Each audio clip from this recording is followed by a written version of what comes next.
All right.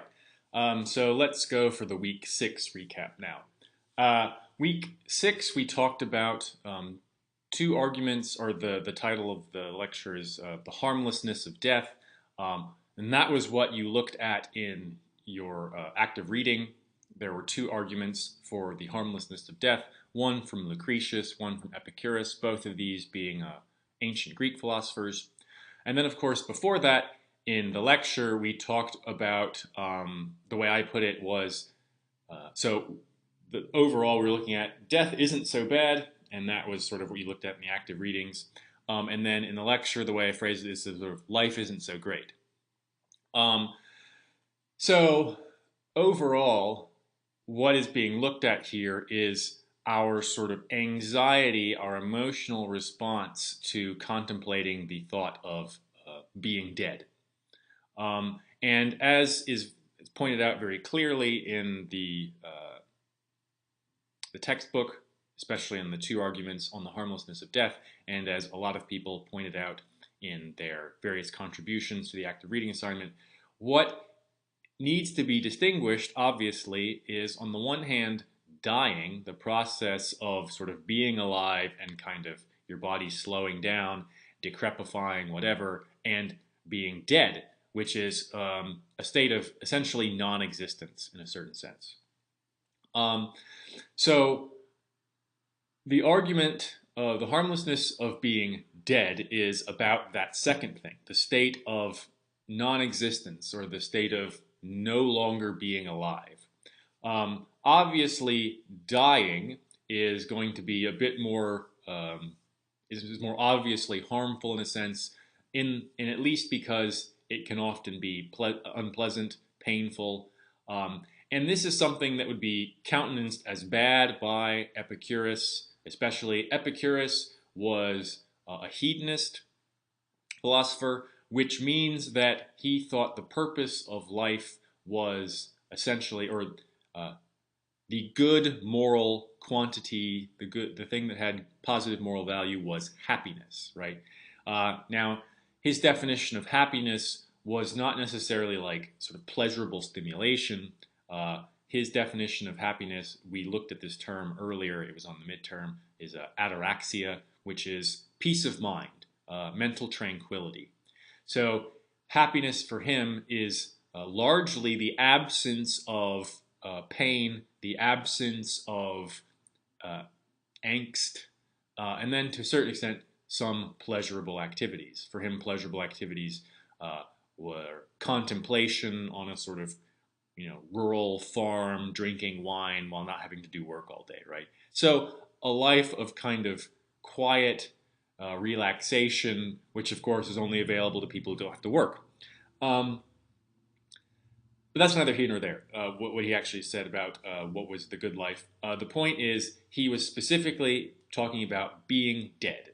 So Epicurus, is a materialist, and specifically he was an atomist, as was Lucretius. That means that they thought all matter, all human beings, whatever, anything you saw was just an outcome of individual tiny little corpuscles, atoms, uh, sort of spinning around in the void and like mashing into each other, right? So they had this very, it wasn't a dualist picture. It wasn't a picture that involved kind of the influence of gods or any sort of spiritual whatever. It was purely physical, and it was very much about kind of randomness.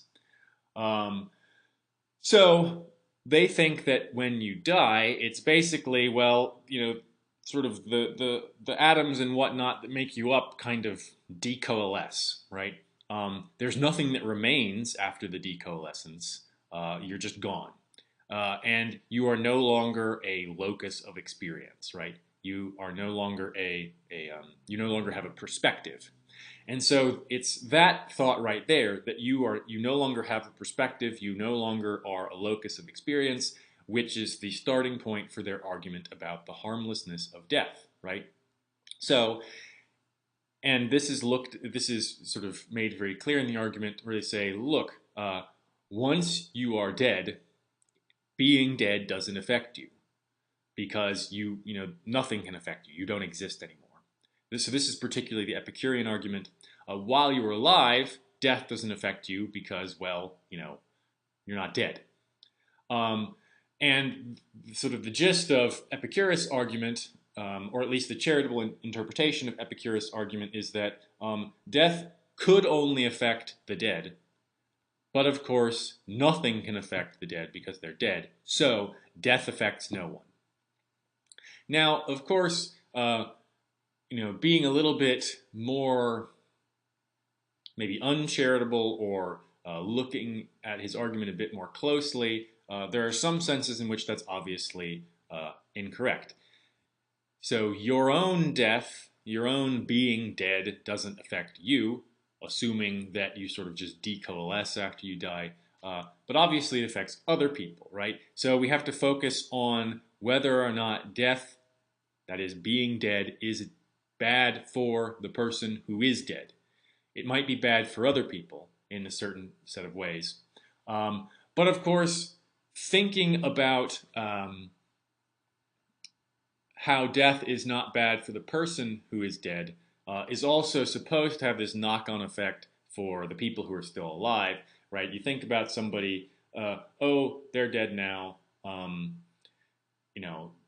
There's nothing bad about that for them. Why should I feel so bad about it? Well, I'm sort of missing things that we used to do to each other, do with each other, our companionship, so on and so forth.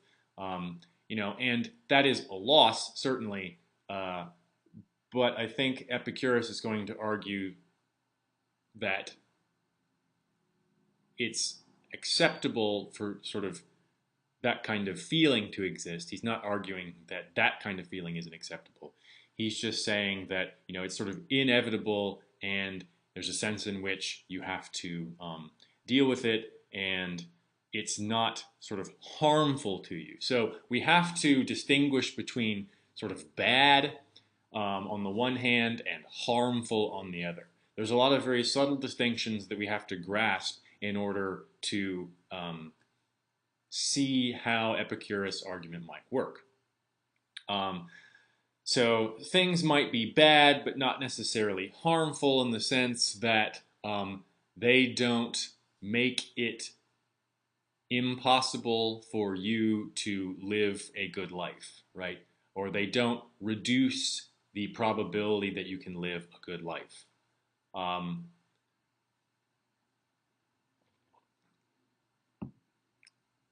Let me see. So thinking in terms of hedonism out of the Epicurean context, you might think, well, look, pain is bad, right? Or the feeling of being in pain, that's always bad, sort of taken in isolation from anything else. But on the other hand, think about the pain that one experiences, for instance, while, exercising, or the pain that a woman experiences while giving childbirth. Sure, those things are bad right then, but one might argue it signifies or it leads to things which enhance your quality of life, which make it easier for you to live a good life. So if it were possible to think about the pain of loss in that way, then we might be able to see that it's not harmful even if it's bad. Maybe it's not plausible to think of the pain of loss from the death of somebody else that way, but it's an option that ought to be explored. But nonetheless, it remains that Epicurus' argument that death is not bad, being dead is not bad for the person who is dead, is on fairly solid ground, provided that they actually don't experience anything after death. So this is, of course, what some people pointed out is the difficulty, that these arguments seem to assume that there is no kind of afterlife, right? Now, even if there is an afterlife, that doesn't necessarily mean that their argument isn't going to work. It's going to differ a great deal depending on the nature of the afterlife that you posit. So it may be that in some sense something about you continues after physical death, But the fact that that happens doesn't guarantee that there is experience after physical death, right? Um, so there are, of course, a variety of concepts of the afterlife, even that would have been familiar to Epicurus and Lucretius, the Greek concepts of the afterlife, where there was Hades, there were the Elysian fields, there are all sorts of different places that a person's spirit might go when they died, and the Elysian fields were sort of like this nice place where you kind of, lounged around in some nice weather and all that. Hades was a sort of dark place and, presumably not that great. There, of course, is the dramatized kind of pseudo-Catholic version of the afterlife, which you see in Dante's Inferno with the various circles of hell where terrible things are happening to people. It really depends on the notion of the afterlife which is provided. So it's probably a bit too strong to say that Epicurus and Lucretius' arguments require there not to be an afterlife. They certainly work more straightforwardly if there isn't one, but they don't require that there isn't one. So Lucretius' argument was more about our feelings towards being dead than about the being dead itself. He's talking about the symmetry argument and saying, look, people stress a lot over their impending death, that is, their impending state of no longer existing. Again, we're not talking about dying.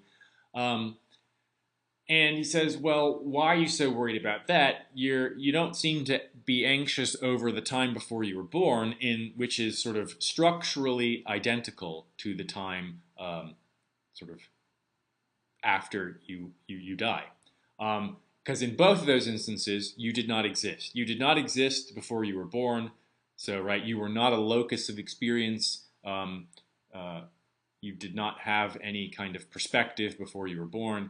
And likewise, in the exact same way, you will not be a locus of experience after you're dead. You won't have a perspective after you're dead. These two things are the same. So why do we have asymmetrical feelings about a symmetrical relationship? It's sort of not rational. And of course, people point out, well, look, you weren't around to be anxious before you were born. You sort of, there's not this sense of having lost anything when you are now alive and you're like, gee, it would be great if I had been born, some years earlier because I missed out on so much. There are so many interesting things that happened a couple years before I was born. Now, some people sort of said that no one feels like this, and that's not exactly true. People do sort of feel like that, although they don't tend to think about it in quite as emotionally charged a way. So you talk about people who say they were born in the wrong time period, right? They think, oh, I would have been so much happier if I existed in Victorian England or hunter-gatherer times or something. There's a sense in which that sentiment expresses a kind of anxiety about the time before they were born and saying, man, I really missed out on some stuff. Just like what people are sort of anxious about when they contemplate their being dead is like, oh, there's so many things that I'm going to miss out on that are going to I'm going to stop getting to do. So there is some symmetry there. Now, of course, this is sort of going the other way than Lucretius wants us to. Lucretius is saying, look, you're being inconsistent. And we could say, you're right, Lucretius, we are being inconsistent. I'm going to start being real anxious about the time before I was born, too. That's consistent. That is sort of an answer to the argument that Lucretius gives us. It's not the answer, it's not the path that he wants us to take, obviously.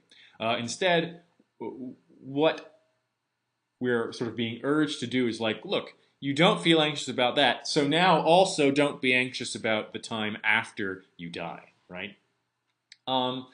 So that argument is it's a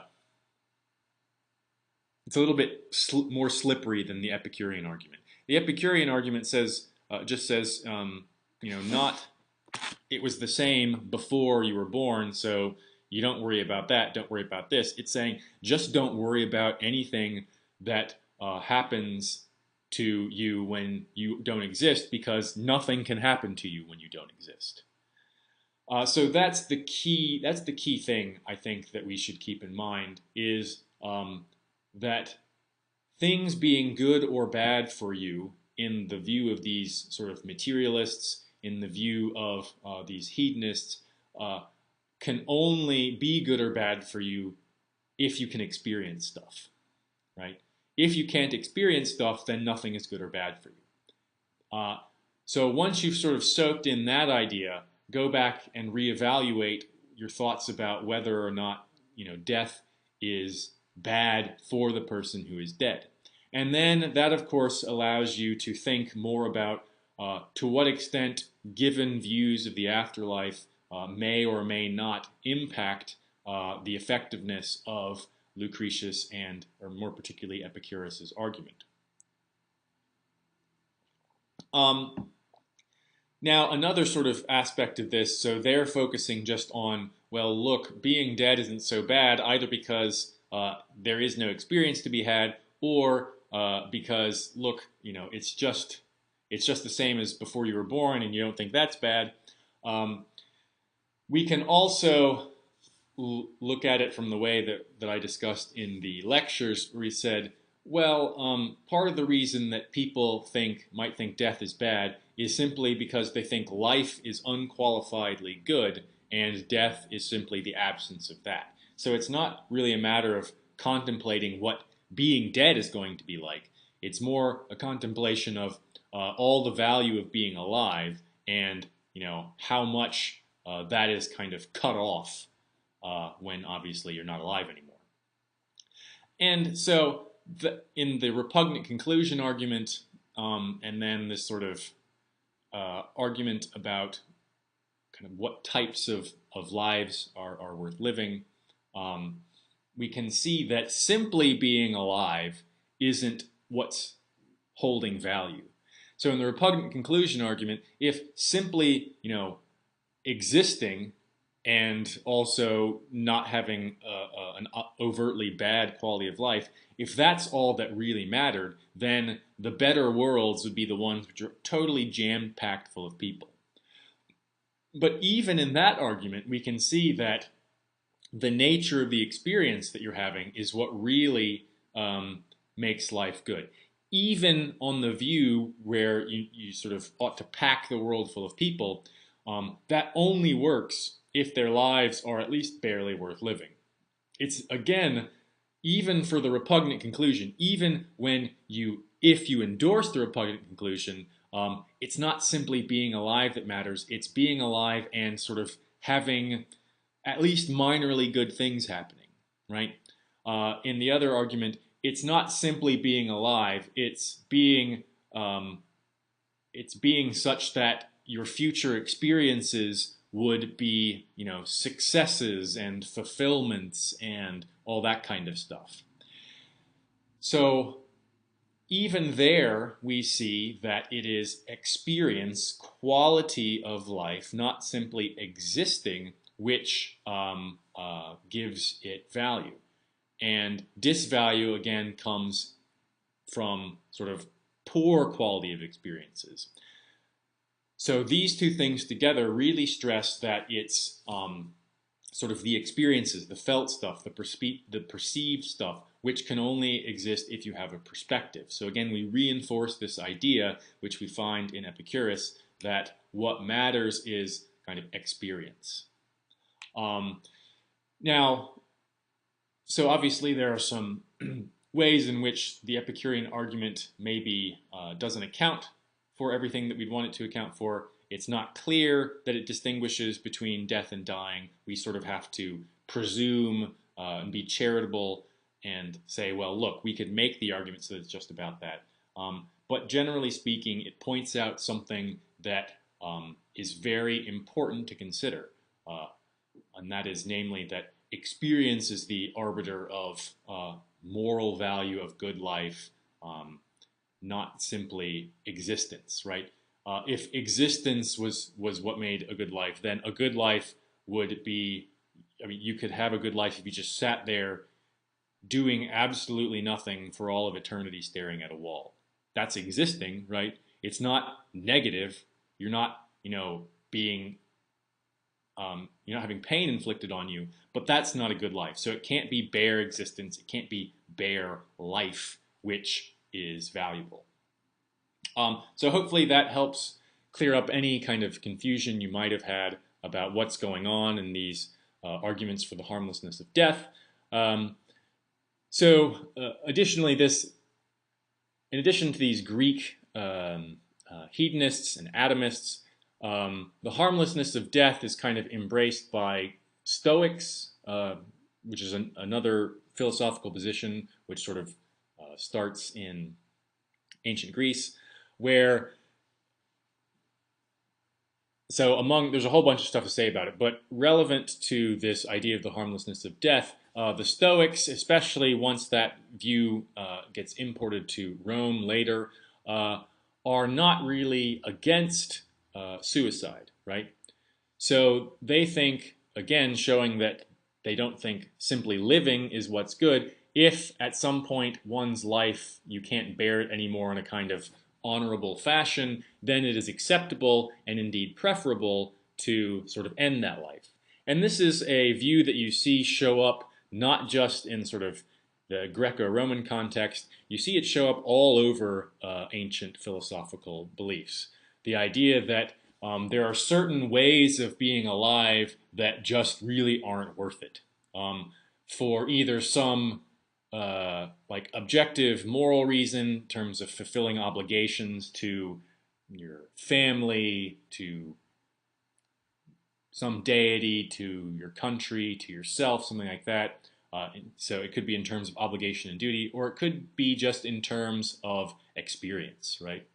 And we saw that idea in the repugnant conclusion argument, where we stipulated that these super populous worlds still had to have lives for the people that were barely worth living, which gives this kind of view that there is such a thing as a life which is not worth living, right? That's kind of presumed in the repugnant conclusion argument, although the idea isn't really explored.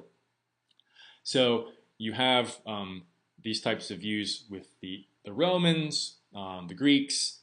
There is some indication this kind of thing is perhaps prevalent in ancient medieval Japan. If you look at Buddhism, Buddhism sort of says this attachment to your own self, your own identity, your own life, your own continuation is sort of a hindrance to enlightenment, right? So being obsessed with continuing to live is sort of a hindrance to, mental tranquility. This shows up all over the ancient world. Now, of course, the opposite also shows up. In some particular forms of Chinese Taoism, there is a great obsession with the achievement of immortality, right? Living forever. So it's sort of a mixed bag when you look at people's perspectives towards sort of what the harm of death is, or what the benefit of continued life is. But hopefully, at least these particular arguments that we've seen from Lucretius and Epicurus make sense to you. And even if you don't believe them, you can see how they might be convincing.